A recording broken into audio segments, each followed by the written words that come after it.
A classroom that lives the world, designing inclusive spaces beyond the calendar. Imagine walking into a classroom where inclusion is not something you visit once a month, but something you live inside every single day.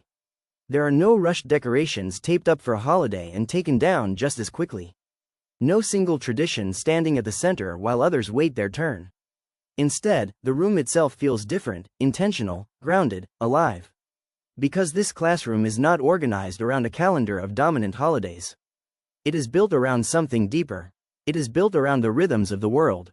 In many classrooms, culture is introduced in fragments. A poster in December, a bulletin board in February, a brief acknowledgement in spring.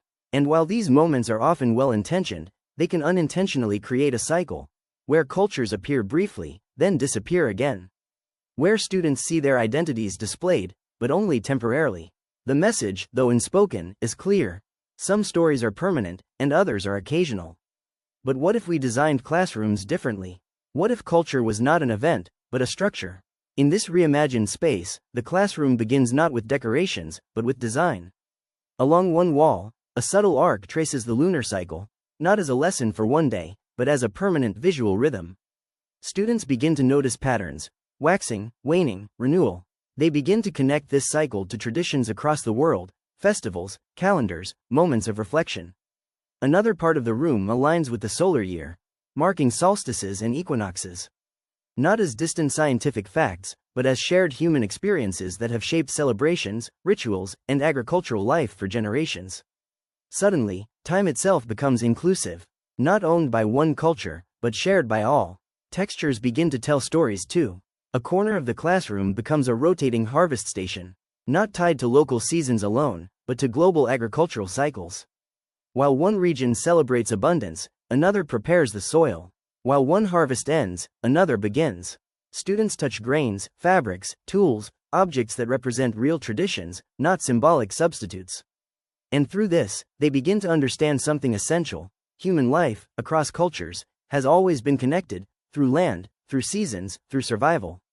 But the most powerful transformation does not come from what the teacher places in the room. It comes from what the students bring into it. In this classroom, walls are no longer filled with purchased posters. Instead, they evolve through a living gallery, curated by students themselves. A small object appears one day, a textile from a family celebration.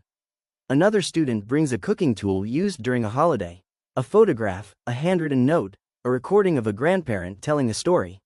Each item is not just displayed, it is explained, shared, passed from one voice to another through storytelling. And slowly, the classroom shifts. Students are no longer visitors to culture. They are its curators. In one corner, a living space begins to take shape.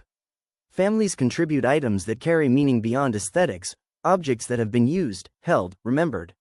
Nothing here is decorative for decoration's sake. Everything has a story. A QR code sits beside each artifact. When scanned, it plays a student's voice, explaining its significance, its origin, its connection to their life. Technology does not replace tradition here.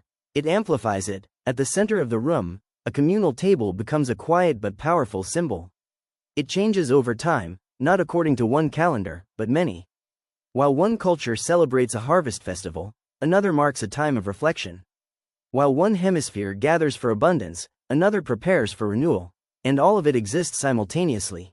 No tradition is waiting its turn. No culture is placed on pause. And then something remarkable happens. The quiet months disappear. Because in this classroom, there is no such thing as a time without culture. There is always a rhythm unfolding somewhere in the world. Always a story being told. Always a tradition being lived. Students begin to notice this. They begin to ask questions. To make connections. To see themselves, not as separate from the world, but as part of an ongoing, shared human experience. But perhaps the most important part of this classroom is not what is built. It is what is maintained. Students regularly reflect on the space itself. Whose stories are visible? Whose are missing? What needs to be added, adjusted, reimagined? The classroom becomes self-aware. Not static, but responsive. Not finished, but evolving. And for the educator, this transformation is not about adding more. It is about redesigning what already exists. It begins with a shift in perspective.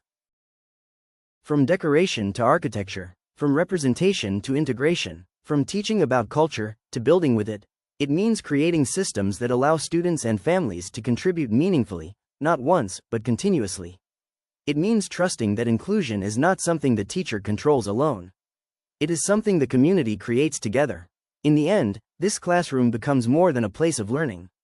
It becomes a living map, a space where every student can look around and find something familiar, and something new. Where identity is not something left at the door, but something embedded into the very structure of the room. And where inclusion is no longer an occasional effort, but a permanent reality, because when we design classrooms this way, we are not just teaching students about the world. We are showing them that they already belong within it,